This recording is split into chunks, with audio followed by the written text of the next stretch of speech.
Hey everyone, welcome to another episode of Altitude. I'm your host, Woody Woodworth, and we have a phenomenal, super special show today. I'd like to introduce Jason Gervickas and Bella Mullaney, or Isabella Mullaney, two very special guests who are going to do a lot with the podcast moving forward, and of course have supported the podcast since its inception.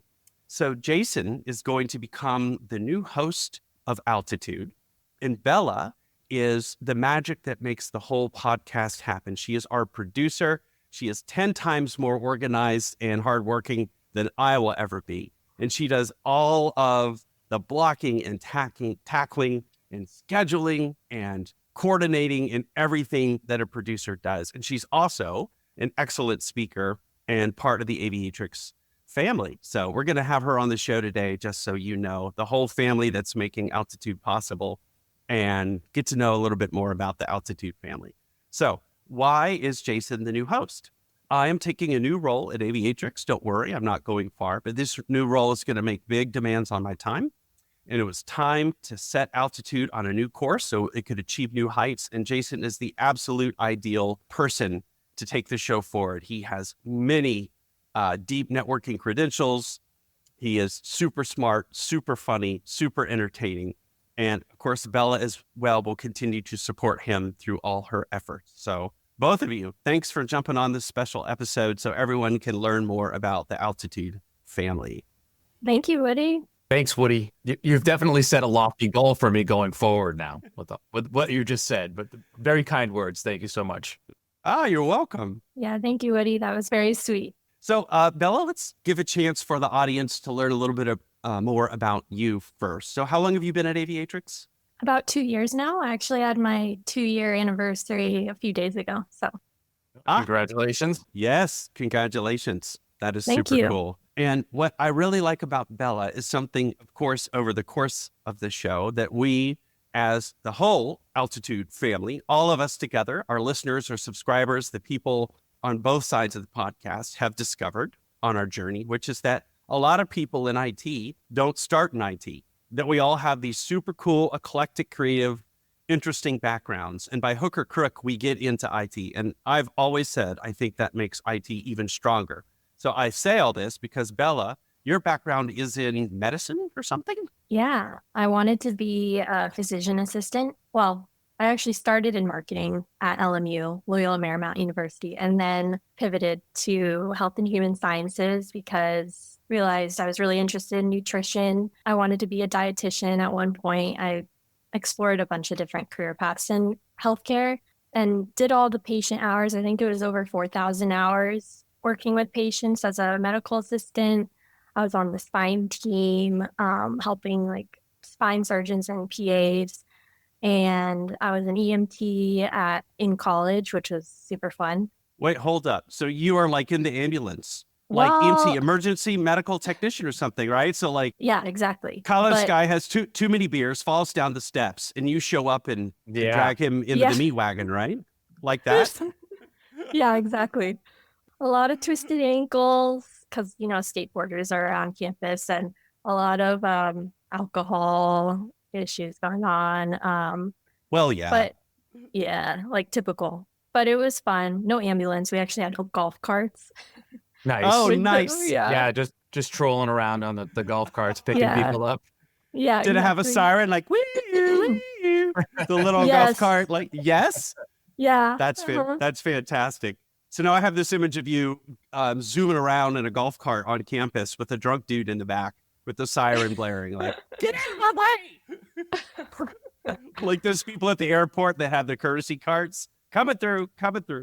Yeah. So that was in college. And then after college was the medical assistant. And then realized patient care wasn't for me. So then after that, I didn't know what to do. So I did a marketing internship here at Aviatrix. I like being creative. I like being analytical. I've always loved editing videos since I was little. Mm-hmm. And I love podcasts. And so when this opportunity came to start a podcast at Aviatrix, I was really excited about it. Did you volunteer or were you voluntold? Well, I was asked, do you want to do it? And I felt like had to be a yes. But I think they asked you because they knew you were the best person for the job. I'm still really confident about it. And I was looking around for who would be a good host. And the second I met Woody, I was like, you're going to be our host, because I just felt really connected to you, and you're really good at getting things out of people and asking the right questions and making them feel comfortable. And I felt so comfortable when I talked to you the first time that I was like, yeah. And you've got that like fun flair. You used to be a professor and all the like music. You were a musician, and but Jason too, like I saw the same thing in you. Like, Thank you. you're just great with people, and that's just huge. So to kind of jump on top of that aspect of it, is it's really just about being interested in the person and having the ability to ask questions of the person, and then giving them the chance to answer and hearing what they're saying. So it is really fun. I think that's one of the reasons why I got into sales in the first place, is to be able to go and meet new people, understand what their challenges is, try to help them with their challenges, and then listen to their challenges and still be able to help with them. So it's a fascinating career track, that's for sure. Yeah. And full disclosure, before this podcast, I had zero media or broadcast experience. So I just jumped in with both feet, and I hope the listeners and subscribers enjoy it. I have gotten some positive fan feedback on LinkedIn. Please keep it coming. Ladies and gentlemen, I'm not going to go far. I'll still be at Aviatrix. I'm still going to be probably showing up on the show once in a blue moon. You are in awesome hands with Jason and Bella. These two are just phenomenal. So I'm really excited for the show moving forward and the places it's going to go and the topics it's going to cover. And it's been an honor and a privilege to take it this far and to work with Bella, who is amazing. So Jason, you cut your teeth at Juniper. Is that right?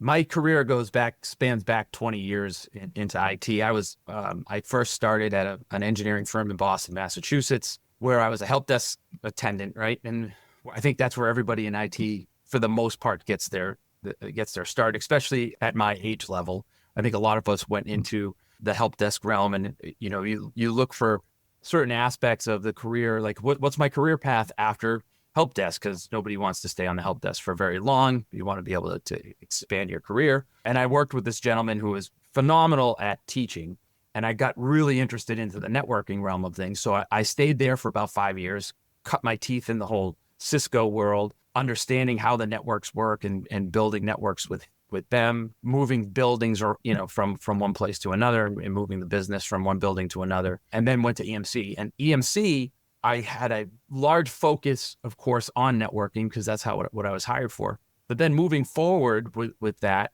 I was supporting the education infrastructure. So a lot of VMware, a lot of storage, obviously being EMC, and how those things connected together and how they interacted with the networking. So I had a lot of experience there. And then, Woody, that's when I decided to move to Juniper after a 10-year stint at EMC. And doing that and being in operations. So I was in an operationals role for 10 years at EMC, which meant there were a lot of 48-hour nights or 48-hour days where, you're doing upgrades and something goes catastrophically wrong, or it just takes that long because of the amount of data you're moving across or moving around. I had gotten to the point where I didn't want to do operations anymore. And lo and behold, I was able to find a position within Juniper, really coming in as a VMware expert, which is even funnier. I knew EIGRP really well. I knew how VLANs worked really well, but I didn't do a lot of work on the WAN side. I said this in a training I did a few years after joining Juniper. Said I joined Juniper not knowing how to spell BGP, but by the time I left, I could then start teaching BGP to people, right? And EVPN, VXLAN, and all the core technologies that you see today in the data center. So it was a phenomenal ride. And other than data center, I was part of the SD-WAN platform and supporting the entire sales force from an SD-WAN perspective. Of course, my background with VMware was just a very interesting time in my career. And then, of course, I'm now here at Aviatrix, where one of my colleagues from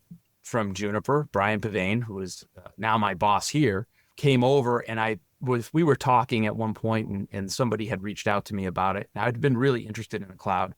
Juniper had a cloud platform product that I was part of, the selling process of, the selling motion of, and how it worked and interacted. And it just seemed like a seamless fit to move from the on-prem world into the cloud world, because you could start seeing enterprises making that shift up to the cloud, and being very, very hybrid. I would say very hybrid, based, being on both ends of the spectrum, being at a manufacturer for networking and then now being in a cloud-centric software model. You can definitely see the hybridity of, I don't even know if that's a word. It's a word. I say it's a word. It's a word. You can definitely see the hybridity of it, right? Yeah. With the two worlds colliding. And I have that ADD type thing from a technology perspective, and I constantly want to learn new aspects of technology. So it's very interesting to me to get into the cloud. So it's been a fun ride here for 3 years, almost 3 years at Aviatrix.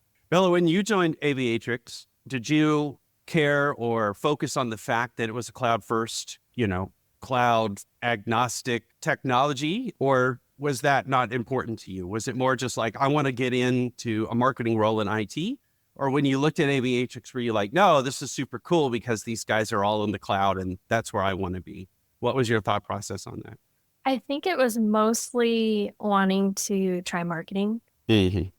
As I started working here more, I see the unique position we have in the cloud, and I think that's really exciting. So what's it like? Of course, you're what we would call a normal, sane person. You don't wake up in the morning and be like, I want to connect routers and troubleshoot, stuff. So outside looking in terms of working at a networking shop that's focused on cloud, what is the funnest part of your job? Honestly, I think it's the podcast. Yeah, I think it's the most fun creating content and hearing conversations with you and all the people we bring in. I think that's the most fun part. Honestly, the marketing team is also amazing, very supportive. I learn a lot from all of them. It's just a really great culture, I think. Yeah. We have a great marketing shop here, and I would agree the culture is super cool. Everyone is really supportive, which is super nice and super respectful and friendly. So yeah, shameless plug. If you're interested in working at a super cool company, give Aviatrix a shake. We've got a good family here. Jason, some questions for you. You mentioned working for EMC as an operator and of course VMware being involved in that. Did you have to manage any VMware infrastructure in that part of your career? Yeah, definitely. So within at EMC, we were responsible. I had a small team. There's only a couple of us that were working there, but we had a small team with I think we had 3 or 5 data centers with different sizes of clusters of VMware that we did support. So in one of them, for example, we had somewhere around the 5,000 to 8,000 VM mark at one point, where we were supporting customers from all over the world. Really, would come in, understand how, not necessarily from a VMware perspective, but how to connect all of the storage devices together and how all of that works on the back end. So we were doing all of that. So yeah, it was very large environments of VMware. And when you have outages of that size, that's where those 48 hours would come into play. But yeah, huge areas of VMware that I supported. I know this is a touchy subject, but it's one of our big elephants in the room in the networking industry, which is what's happening with VMware today.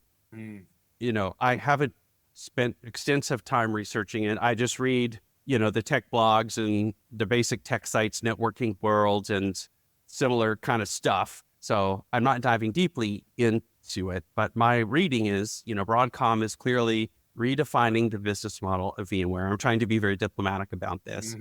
They've changed their pricing structure.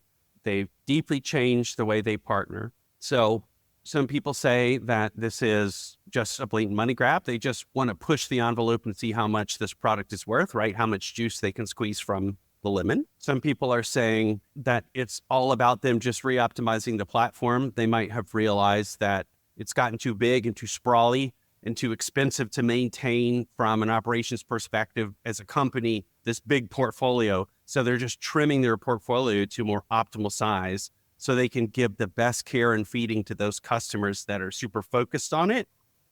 So first, 2-part question. First, what are your thoughts about what's happening with Broadcom's desire to trim out smaller partners increase price pressure and from the outside looking in, do stuff that looks kind of aggressive, right, towards small, medium business on VMware? And two, maybe more importantly, what does this mean for cloud? So to address the first one, I have friends that work at VMware and have worked at VMware during the acquisition and so forth. And I think there's internal strife on what they're doing and how they're creating that cost model without getting too deep into specifics there. But there's definitely strife on that. But what I do see, if you flip that on its head, I do see an opportunity for other companies like a Nutanix to come in and have a better market share going forward. So, I think where VMware was, they had cornered the market in virtualization, right? 90% of the customers out there are using VMware. It's really difficult not to go to a shop that isn't using VMware. They might have some KVM in the background. Some of them are using Kubernetes on top of VMware. Some of them are not. But in general, all of the enterprises out there, all of the major enterprises anyways, have some kind of VMware stack in there. And I think there was a sense of entitlement when Broadcom bought VMware, that there was a sense of entitlement that they were just going to continue to use the VMware regardless of what that price was. And I think there is some blowback there. I think there's some blowback in the industry. I've talked with several people that I know who are still operators and still having to buy and purchase VMware. I think there is a little bit of blowback there. And I'm seeing an uptick in Nutanix when you talk to the Presidios of the world, like our partners. Right. There's definitely a more focused approach to a Nutanix. And people are really starting to look at Nutanix in a much different light because the cost model now is not flipped on its head. So you're saying that VMware being, of course, as you correctly said, the absolute 800-pound gorilla of the private cloud on-prem virtualization market, that this isn't so much an opportunity for people to rethink private cloud versus public cloud, but just rethink their private cloud strategy. So maybe we won't see a mass exodus kind of like we did in 2020 with COVID for certain reasons. Hey, time to virtualize this app. More, it's just about VMware starting to squeeze out people from their ecosystem that for whatever reason, Broadcom doesn't, I'm just going to call it, they don't seem to really want to love and support them in the same way. Let's be honest. I'm not going to get into their motivations. That's not my place. But obviously it opens a major door or avenue for success for Nutanix. Are there any other competitors? Is it OpenStack? Do you think that they're going to jump in there and fill some of those spaces? So I think most of the OpenStack competitors, and this is something I haven't stayed relatively on top of, but going back to 3 years ago when I was still at Juniper and we were using the product that I was on from a cloud perspective was heavily OpenStack centric because it was a lot less expensive to write and it was more container friendly. I still don't see OpenStack being able to take advantage of that just because it's a much more difficult journey into virtualization. But you did ask a second question in there with regards to the cloud and how is that going to affect cloud? And I do actually talk to customers now who are absolutely looking more towards a cloud model versus buying additional on-prem hardware because of that software uptick in cost. So, they're definitely looking at that. Now, there's also, we do a lot of work with our customers from an AVS perspective, the Azure VMware stack. And GCP is now offering one very similar for, virtual desktop infrastructures or just full on VMware stack. So I don't see VMware going anywhere anytime soon. I think they're going to be very relevant, especially in the near term, let's say 2 to 3 years. Who knows what 3 years brings, but I think 2 to 3 years, they're still going to be very relevant. And they've made themselves very relevant, bringing themselves into the cloud and building these stacks. I think companies, especially at larger enterprises, are definitely looking at how can we do things differently and bringing those things into the cloud and maybe instead of lifting and shifting, building new applications that are built cloud centric. All right. Second elephant in the room. And I say this because I anticipate that our listeners and fans demand it. We have all just lived through one of the largest global IT outages in history. I don't know by what yardstick we're going to use to size it, but in terms of just media attention, daily live impact, and just the vast diaspora of businesses that were impacted, it was certainly very large by modern standards. And of course, that is the CrowdStrike issue with Windows. So first, I want to say, I don't want to use this as an opportunity to shame or point any fingers. That would be wildly unprofessional and just bad move on my part or anyone's part. I think this kind of thing can happen to anyone. I don't think it's indicative of a corporate problem at CrowdStrike or with Microsoft and their partnership. I think that is not the case. I'm not, of course, behind the scenes at CrowdStrike to know what ultimately led up to this, other than mistakes happen. You push people really hard. QA is a really tough gig. There's a lot of code. To err is human. And unfortunately, I think it was just a perfect storm of a very sensitive part of, the Windows Defender platform and just a very bad outcome, which is the blue screen of death. So let's not dwell on the negative. I'm more interested in the positive, which is how, as an industry, you think we're going to respond, and if that's going to cause any changes in the way that businesses think about IT. And also to kind of just do a little hand clap that this time it wasn't the network. Because most of the time, when you see global IT outage, the first thing that follows that headline is so-and-so's network took down half the globe today. So networking people, for better or worse, were breathing a collective sigh of relief going, man, someone's phone is ringing off the hook today, but it's not mine. I think everybody in the networking industry were collectively holding their breath so that they didn't hear one of the major brands that said it was that fault. And you're like, oh, thank goodness. It's a software platform for security. Thank you. I did have several friends, including my current boss at Aviatrix, that got stuck in an airport for a super long time. And he said when he landed in Atlanta, which is his home base airport, this is Brian Ashley, VP of product marketing, super amazing guy, travels all the time. So his chances of getting impacted were very high. So shout out to BA, Brian Ashley, good friend of mine and awesome dude all around. He said that there was a line that stretched from literally one end of the terminal to the other. In Atlanta, that's a huge terminal. And he talked to a guy somewhere in the middle of the line. He said he'd been waiting there for 4 hours to get rebooked. And it's like, that's just brutal, man. It was brutal. It was brutal. It was a brutal weekend for everybody, right? It was. The interesting part about it was because it was a Windows system that it impacted so heavily on. It impacted almost all the major enterprises who use CrowdStrike, right? If you use CrowdStrike, you probably use Windows 10 and you were probably impacted.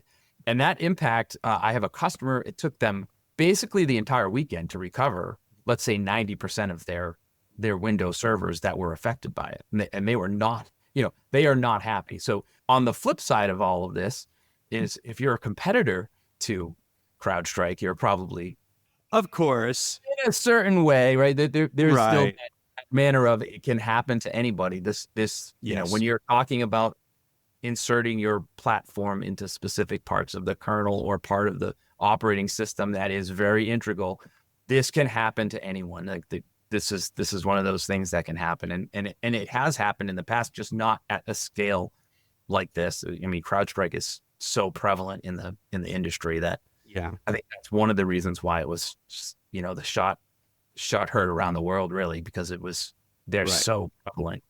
I honestly didn't realize how. I knew of CrowdStrike. I knew they were a fairly robust company, but I did not realize how much they had infiltrated the market. I hadn't either. And everyone got a very clear view of that, just how critical they were, endemic to just the daily support systems of modern infrastructure, right? Travel, but also universities, healthcare, finance, media. There were some media outlets, of course, that weren't able to broadcast and stuff. So it was, like you said, the shot that was heard around the world. So I think IT leaders are going to start thinking about doing some things differently. I mean, one of the great things we do as humans, I think, is and certainly in our business of IT, is we get back on the horse and we dust ourselves off and we move on and we think about, okay, how do we recover from this so that it doesn't happen again, right? So instead of dwelling in the past, be more think about how we can change the future just to be better and more resilient. So I think resiliency is going to be a big deal. I think it's an eye opener for people that it's probably worth the price, whatever that price would be, to have more backup systems, more redundancy. And then the network comes in, because now networking is going to become a little more complicated to handle the interconnection between your primary systems and redundant systems, right? It's interesting though, because one thing I'm interested in is how does the IT industry move forward and what changes come from the embedded security software that we're seeing? How does that change? Maybe it's not quite as integrated as it is today. So, what does that innovation look like going forward? Because I think that will change. But what's interesting about your point about more DR and more backup solutions is that it would not have mattered, because those backup solutions all had the same platform running with the same software. So maybe it's diversity of software. So instead of having, a platform like CrowdStrike across your entire environment, maybe one area is CrowdStrike and then maybe it's somebody else on the other side in case that ever happens again. So now you're not reliant on one particular customer. You have multiple throats to choke at that point. Absolutely. All right. We're almost out of time. Bella, last question to you. Oh, when boy. you look at Altitude as a show from beginning to middle to where we are today, what are you most proud of, you think, in terms of what we've been able to accomplish on the show? And what are you most excited about for the future of the show? I am most proud of launching the podcast with you. I think we've never done it before. So just figuring it out with you was something I was proud of. I think in the future, I could see Altitude being more of a community, being able to host different community events, and everybody, all the listeners get to meet each other and talk about like their favorite episodes, or all of the guest speakers get to talk to each other. I think that would be cool. That'll come slowly, but that would be really exciting to see everybody together. I would love that. I feel that we're all of us, the people on, this side of the mic and the listeners on the other side and our subscribers and fans, I feel like we all are connected. We all have similar passions, similar interests, and similar things drive us. And I think that's the great thing about a good podcast is you do build this community and it kind of feels invisible. So I think having some opportunities to get everyone together and share experiences and even do like a live broadcast would be super fun. So I think with you and Jason at the helm, those exciting opportunities will come. And I just wanted to say thank you to both of you. And also shout out to Podsicle Media, who does all of our editing. They are amazing. So They do a great props to them. They do a wonderful job. They're a great shop and they're so cool and so easy to work with. So I want to endorse them as well.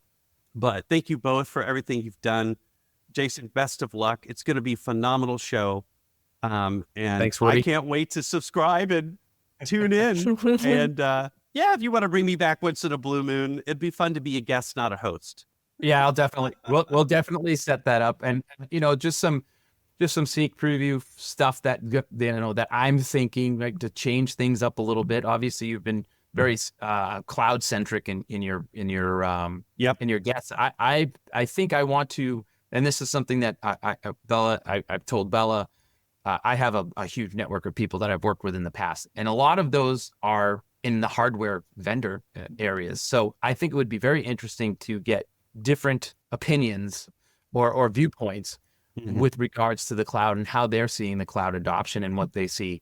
All right. With that, I want to say thank you to both of you for your time and honesty and just coming on the show and keeping it real. And thanks, Woody. It's been a lot of fun and I can't wait to see where the show goes. So thank you both. Take care. Thanks to Woody. Thank you. Be well. All right. Bye-bye.